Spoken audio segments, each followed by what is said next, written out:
Hi guys, welcome back to my YouTube channel. ನಾನು ಯಶವಂತ್. ಇವತ್ತಿನ ಈ ವಿಡಿಯೋದಲ್ಲಿ ಏನು ಅಂತ ಅಂದರೆ ನೇರವಾಗಿ ವಿಷಯಕ್ಕೆ ಬಂದ್ಬೋಣ.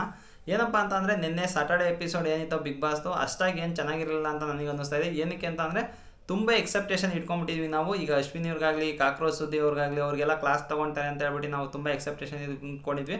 ಏನಕ್ಕೆ ಅಂತ ಅಂದರೆ ಕಾವೇರಿಗೆ ಬಕೆಟ್ ಅನ್ನೋದಾಗಲಿ, ಆಮೇಲೆ ಸೆಡೆ ವಿಚಾರದಲ್ಲೂ ಅಷ್ಟೇ ಅಷ್ಟಾಗಿ ಏನೋ ನಮಗೆ ಅಷ್ಟು ತುಂಬ ಇಂಟ್ರೆಸ್ಟ್ ಆಗಿ ಏನು ಹೇಳಿಲ್ಲ ಸುದೀಪ್ ಸರ್ ಅಂತ ಹೇಳ್ಬಿಟ್ಟು ನನಗೆ ಅನ್ನಿಸ್ತಾ ಇದೆ. ಜೊತೆಲಿ ಇನ್ನೊಂದು ಏನಪ್ಪ ಅಂತ ಅಂದರೆ ನೆನ್ನೆ ಧ್ರುವಂತ್ ಅವ್ರ ಬಗ್ಗೆ ಮಾತಾಡೋರು. ಧ್ರುವಂತ್ ಅವ್ರ ಬಗ್ಗೆ ಎಷ್ಟು ಮಾತಾಡಿದ್ದೇನು ಅಷ್ಟಾಗಿ ನಮಗೇನು ಲೈಕ್ ಇಲ್ಲ. ಅಂದರೆ ಹೇಳ್ಬೇಕಾಯ್ತು ಅಂತ ಅಂದರೆ ನಾವು ಸಾಟರ್ಡೆ ಎಪಿಸೋಡ್ ಏನಕ್ಕೆ ವೆಯ್ಟ್ ಮಾಡ್ತೀವಿ ಅಂತ ಅಂದರೆ ಈಗ ಕಿಚ್ಚ ಬಾಸ್ ಅವರು ಬೈತಾರೆ ಅಂತ ಹೇಳ್ಬಿಟ್ಟು ನಾವು ವೆಯ್ಟ್ ಮಾಡ್ತಾ ಇರ್ತೀವಿ. ಬಟ್ ಯಾಕೋ ತುಂಬ ಕಾಮಾಗಿ ಹೇಳ್ಬಿಟ್ರು ಅಂತ ಹೇಳ್ಬಿಟ್ಟು ನನಗೆ ಅನ್ನಿಸ್ತು. ಅದರಿಂದಾಗಿ ಏನು ಅಷ್ಟು ಲೈಕ್ ಆಗಿಸ್ಲಿಲ್ಲ. ತುಂಬ ಅಂದರೆ ತುಂಬ ವಿಷಯಗಳಿದ್ವು ನೆನ್ನೆ ಮಾತಾಡೋಕ್ಕೆ. ಬಟ್ ಯಾವುದೋ ಅಷ್ಟಾಗಿ ಮಾತಾಡಿಲ್ಲ ಅಂತ ನನಗೆ ಅನ್ನಿಸ್ತು. ಇದು ನನ್ನ ಒಪಿನಿಯನ್. ಇದು ಬನ್ನಿ ಇವತ್ತಿನ ಪ್ರೋಮೋ ಕೂಡ ಬಿಟ್ಟಿದ್ದಾರೆ. ಇವತ್ತಿನ ಪ್ರೋಮೋದಲ್ಲಿ ಯಾವ ರೀತಿ ಇದೆ ಅಂತ ಹೇಳ್ಬಿಟ್ಟು ನಾವು ನೋಡೋಣ. ಅಂದರೆ ಇವತ್ತಿನ ಪ್ರೋಮೋದಲ್ಲಿ ಅಂದರೆ ನೆನ್ನೆ ಎಪಿಸೋಡ್ ಥರನೇ ಇದೆ ಇದು. ಅಂದರೆ ಬೇರೆಯವ್ರದ್ದು ಈಗ ಮಟ್ಕೆ ಇಟ್ಟಿದ್ರೆ ಮಟ್ಕೆ ತಲೆ ಹೊಡೆದಾಕೋದು ಆ ಥರ ಇದೆ. ಅಂದರೆ ಡೈರೆಕ್ಟ್ ಅವ್ರು ಏನು ವಿಷಯ ಇದೆಯೋ ಆ ವಿಷಯ ತಿಳಿಸ್ಕೊಡೋ ಥರ ಒಂದು ಟಾಸ್ಕ್ ಮಾಡಿದ್ದಾರೆ ಅಂತ ಅನ್ನಿಸ್ತಾ ಇದೆ. ಆಮೇಲೆ ನೆನ್ನೆ ಎಪಿಸೋಡಲ್ಲಿ ತುಂಬ ಬೋರಿಂಗ್ ಆಗಿದೆ ಯಾವುದು ಅಂತ ಅಂದರೆ ಇವಾಗ ಏನು 3 ಜನ ವೈಲ್ಡ್ ಕಾರ್ಡ್ ಎಂಟ್ರಿ ಬಂದಿರೋ 3 ಜನ ವೈಲ್ಡ್ ಕಾರ್ಡ್ ಎಂಟ್ರಿ ಅವ್ರಿಗೆ ಮಾರ್ಕ್ ಹಾಕೋದಿದೆಯಲ್ಲ ಅದೇ ತುಂಬ ನಮಗೆ ಲ್ಯಾಗ್ ಅನ್ನಿಸ್ಬಿಡ್ತು. ಅದೇನು ಬೇಕಾಗಿರಲ್ಲ ಅಂತ ಅನಿಸುತ್ತೆ. ಅದನ್ನು ಒಳಗಡೆ ನಾವು ಟಾಸ್ಕ್ ರೀತಿ ನಡೆಸ್ಬಿಟ್ಟು ಒಂದು ಟಾಸ್ಕ್ ಕೊಟ್ಟಿದ್ರೆ ಬಿಗ್ ಬಾಸೇ ಮಾಡ್ಬೋದಾಗಿತ್ತು. ಬಟ್ ಇಲ್ಲಿ ಈ ವೀಕೆಂಡಲ್ಲಿ ಅದು ಬೇಕಾಗಿರಲಿಲ್ಲ ಅಂತ ನನಗೆ ಅನ್ನಿಸ್ತು. ಏನಕ್ಕೆ ಅಂತ ಅಂದರೆ ಸೊ ಒಂಥರ ಅದೇ ಲ್ಯಾಗ್ ಆಗೋಯ್ತದೋ. ಅದಕ್ಕೋಸ್ಕರನೇ ಬನ್ನಿ ಇವಾಗ ಪ್ರೋಮೋ ನೋಡ್ಕೊಂಬರೋಣ. ಪ್ರೋಮೋ ನೋಡ್ಕೊಂಡ್ಬಂದು ಪ್ರೋಮೋನ ರಿವ್ಯೂ ಮಾಡೋಣ. ತಲೆ ಮೇಲೆ ಹೊಡೆದಂಗೆ ತಲೆ ಹೊಡೆದಾಕೋದು ಗುರು ಇದು. ಅದೇ ರೀತಿನೇ ಆಗ್ತಾ ಇರೋದು.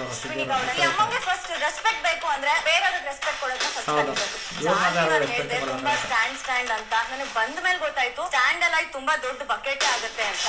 ಅವ್ರ ನಾಲ್ಗೆ ಮಾತ್ರ ಉದ್ದ ಇದೆ, ತಲೆನಲ್ಲಿ ಏನು ಇಲ್ಲ. ಕಲಾವಿದರಿಗೆ ಕೂಡ ಅಷ್ಟೇ ಮುಖ್ಯ ಆಗುತ್ತೆ ಸರ್.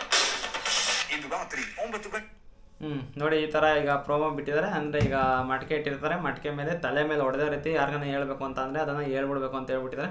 ಬಟ್ ಇಲ್ಲಿ ಕಾವ್ಯವ್ರು ಮಾತಾಡ್ತಾ ಇರೋದು ನನಗಂತೂ ಸರಿ ಅನ್ನಿಸ್ತಾ ಇದೆ. ಏನಕ್ಕೆ ಅಂತ ಅಂದರೆ ಅಶ್ವಿನಿ ಗೌಡ ಅವರು ಅವ್ರಿಗೆ ಮಾತ್ರ ಮರ್ಯಾದೆ ಬೇಕು ಅಂತ ಹೇಳ್ಬಿಟ್ಟು ಅವ್ರು ಕೇಳ್ತಾರೆ. ಬಟ್ ಬೇರೆಯವರಿಗೆ ಮರ್ಯಾದೆ ಕೊಡಬೇಕು ಅನ್ನೋದು ಅವ್ರಿಗೆ ಗೊತ್ತೇ ಇಲ್ಲ, ಒಂದು ಚೂರು ಕೂಡ ಗೊತ್ತಿಲ್ಲ. ಬೇರೆಯವ್ರನ್ನೆಲ್ಲ ಏಕವಚನದಲ್ಲೇ ಮಾತಾಡಿಸ್ತಾರೆ, ಬಾಯಿಗೆ ಬಂದಂಗೆ ಮಾತಾಡಿಸ್ತಾರೆ. ಪ್ರತಿಯೊಂದಕ್ಕೂ ಸ್ಟ್ಯಾಂಡ್ ತಗೊಳಕ್ಕೋಗಿ ಎಡವಟ್ಟು ಮಾಡ್ಕೊತಾ ಇದ್ದಾರೆ. ಅದರಿಂದಾಗಿ ಮೊದಲನೇದಾಗಿ ಮೇಯ್ನ್ ಅವರಿಗೆ ಗೌರವ ಬೇಕು ಅಂತಂದರೆ ಬೇರೆಯವ್ರಿಗೂ ಕೂಡ ಗೌರವ ಕೊಟ್ರೇ ಸಿಗೋದು. ಅಂದರೆ ಒಂಥರ ಮಿರರ್ ಇದ್ದಂಗೆ ಅದು ಗೌರವ ಅನ್ನೋದು. ನಾವೊಬ್ರು ಗೌರವ ಕೊಡ್ತೀವಿ ಅಂತಂದರೆ ಇನ್ನೊಬ್ರಿಗೆ ಅವರು ಕೂಡ ಗೌರವ ಕೊಡ್ತಾರೆ. ಬಟ್ ಅಶ್ವಿನಿ ಗೌಡ ಅವ್ರಿಗೆ ಇದು ಗೊತ್ತೇ ಇಲ್ಲ ಅಂತ ಅನಿಸುತ್ತೆ. ಏನಕ್ಕೆ ಈ ಥರ ಮಾಡ್ತಾಯಿದ್ದಾರೆ ಅಂತ ಗೊತ್ತಿಲ್ಲ. ಇನ್ನೊಂದು ನೆಕ್ಸ್ಟ್ ಬಂದು ಮಲ್ಲಮ್ಮ ಅವರು ಕೂಡ ಒಂದು ಸ್ಟೇಟ್ಮೆಂಟ್ನ ಇಲ್ಲಿ ಪಾಸ್ ಮಾಡ್ತಾರೆ. ಮಲ್ಲಮ್ಮ ಅವ್ರು ಏನು ಸ್ಟೇಟ್ಮೆಂಟ್ ಪಾಸ್ ಮಾಡ್ತಾರೆ ಅಂತ ಅಂದರೆ ಸುದೀರ್ ಒಂಥರ ಕಾಕ್ರೋಚ್ ಇದ್ದಂಗೆ ಅಂತ ಹೇಳ್ಬಿಟ್ಟು. ಹೌದು, ಅವ್ರು ಕಾಕ್ರೋಚ್. ಏನಕ್ಕೆ ಅಂತ ಅಂದರೆ ಆ ಕಡೆಯಿಂದ ಈ ಕಡೆ, ಈ ಕಡೆಯಿಂದ ಆ ಕಡೆ ಓಡಾಡೋದು, ಜೊತೆಯಲ್ಲಿ ಯಾವುದೇ ಅಂತ ಆ್ಯಕ್ಟಿವ್ನೆಸ್ ಅವ್ರ ಹತ್ರ ಕಾಣಿಸ್ತಾ ಇಲ್ಲ. ಏನಕ್ಕೆ ಅಂತ ಅಂದರೆ ಅವ್ರು ಬಂದಿದ್ದೇ ಬೇರೆ ರೀತಿ ಇದೆ. ಅಂದರೆ ನಮಗೆ ಇದ್ದಿದ್ದು ಎಕ್ಸೆಪ್ಟೇಷನ್ನೇ ಬೇರೆ ರೀತಿ ಇದೆ. ಬಟ್ ಅವ್ರು ಇಲ್ಲಿ ಆಡ್ತಾ ಇರೋದೇ ಬೇರೆ ರೀತಿ ಇದೆ. ಅಂದರೆ ಸ್ಟಾರ್ಟಿಂಗ್ ಎಂಟ್ರಿಲಿ ಮಾತ್ರ ಫುಲ್ಲು ಫೈರ್ ಆಗಿ ಬರ್ತಾರೆ, ಒಳಗಡೆ ಬರ್ತಿದ್ದಂಗೆ ಫುಲ್ಲು ಒಂಥರ ಮಂಕ್ ಆಗಿಬಿಡ್ತಾರೆ ಅಂತ ನನಗೆ ಅನ್ನಿಸ್ತಾ ಇದೆ. ಸ್ಟಾರ್ಟಿಂಗ್ ನಾವು ಏನೇನೋ ಎಕ್ಸೆಪ್ಟೇಷನ್ ಇಟ್ಕೊಂಡಿದ್ವಿ ಸುದ್ದಿರ ಮೇಲೆ. ಬಟ್ ಯಾವುದಾದಂಥ ಎಕ್ಸೆಪ್ಟೇಷನ್ ಇಲ್ಲಿ ಯಾವುದು ಕೂಡ ಅವ್ರಿಗೆ ವರ್ಕ್ ಆಗ್ತಾಯಿಲ್ಲ. ಅವ್ರ ಮನೇಲೆಲ್ಲೂ ಮಾತಾಡಲ್ಲ. ಲಾಸ್ಟಿಗೆ ಇಲ್ಲಿ ಈಗ ಬಾಸ್ ಬಂದ್ಬಿಟ್ಟು ಕಿಚನ ಪಂಚಾಯತಿ ಮಾಡ್ತಾರಲ್ಲ ಆ ಟೈಮಲ್ಲಿ ಸಾರಿ ಕೇಳೋದಾಗಲಿ ಅವಾಗ ಅಷ್ಟು ಮಾತಾಡ್ತಾರೆ. ಬಿಟ್ಟರೆ ಮಿಕ್ಕಿದ ಟೈಮಲ್ಲಿ ಅದು ಕೂಡ ಮಾತಾಡಲ್ಲ. ನೆಕ್ಸ್ಟ್ ಬಂದು ಇವ್ರಿಗಂತೂ ಅಂದರೆ ರಿಷಾ ಮತ್ತು ಈಗ ಜಾನ್ವಿಯವ್ರಿಗೆ ದೊಡ್ಡ ಕ್ಲ್ಯಾಶ್ ಆಯಿತು. ಅಂದರೆ ನೆನ್ನೆ ಎಪಿಸೋಡಲ್ಲೂ ಕೂಡ ಅವ್ರಿಗೆ ಕ್ಲ್ಯಾಶ್ ಆಗಿದೆ. ಅದೇ ವಿಚಾರವಾಗಿ ಇವ್ರಿಗೆ ಇಬ್ರಿಗೂ ಈಗ ಫೈರ್ ಆಗಿದೆ. ಫೈರ್ ಆಗಿರೋದ್ರಿಂದ ಈಗ ಇಬ್ಬರು ಕೂಡ ಅದನ್ನು ಹೊಡೆದಾಕಿದ್ದಾರೆ ಅಂತ. ಅಂದರೆ ಇವಾಗ ಎಪಿಸೋಡು ಒಂದೇ ದಿನ ನಡೆಯುವಂಥ ಎಪಿಸೋಡ್ ಅದು. ಅದರಿಂದಾಗಿ ಆ ಫೈರ್ ಅಲ್ಲೇ ಇರುತ್ತೆ. ಅದರಿಂದಾಗಿ ಬುಲ್ಡೇನ ಇಬ್ಬರದು ಕೂಡ ಏನು ಮಟ್ಕೆ ಇದೆಯೋ ಇಬ್ಬರದು ಕೂಡ ಹೊಡಿತಾ ಇರೋದು. ಈಗ ಒಂದು ಎಪಿಸೋಡ್ ಬೆಳಿಗ್ಗೆ ಮಾಡಿದ್ರೆ ಒಂದು ಎಪಿಸೋಡ್ ಮಧ್ಯಾಹ್ನ ಮಾಡ್ತಾರೆ. ಇದೇ ರೀತಿ ಮಾಡಿರ್ತಾರೆ. ಅಂದರೆ ಒಂದೇ ದಿವಸದಲ್ಲಿ ಮಾಡಿರುವಂಥ ಎಪಿಸೋಡ್ಗಳಾಗಿರ್ತಾವೆ ಅದು. ಅದರಿಂದಾಗಿ ಫೈರ್ ಹಂಗೆ ಇದೆಯಲ್ಲ, ಅದರಿಂದಾಗಿ ಅವ್ರವ್ರು ಹೊಡೆದಿದ್ದಾರೆ. ನೆಕ್ಸ್ಟ್ ಇನ್ನು ಯಾರ್ಯಾರು ಹೊಡೆದಿದ್ದಾರೆ, ಜೊತೆಲಿ ಏನೇನು ರೀಸನ್ ಕೊಟ್ಟಿದ್ದಾರೆ ಅಂತ ನೋಡಬೇಕು ಅಂತ ಅಂದರೆ ಇವತ್ತಿನ ವೀಡಿಯೋನ ನೋಡಬೇಕಾಗುತ್ತೆ.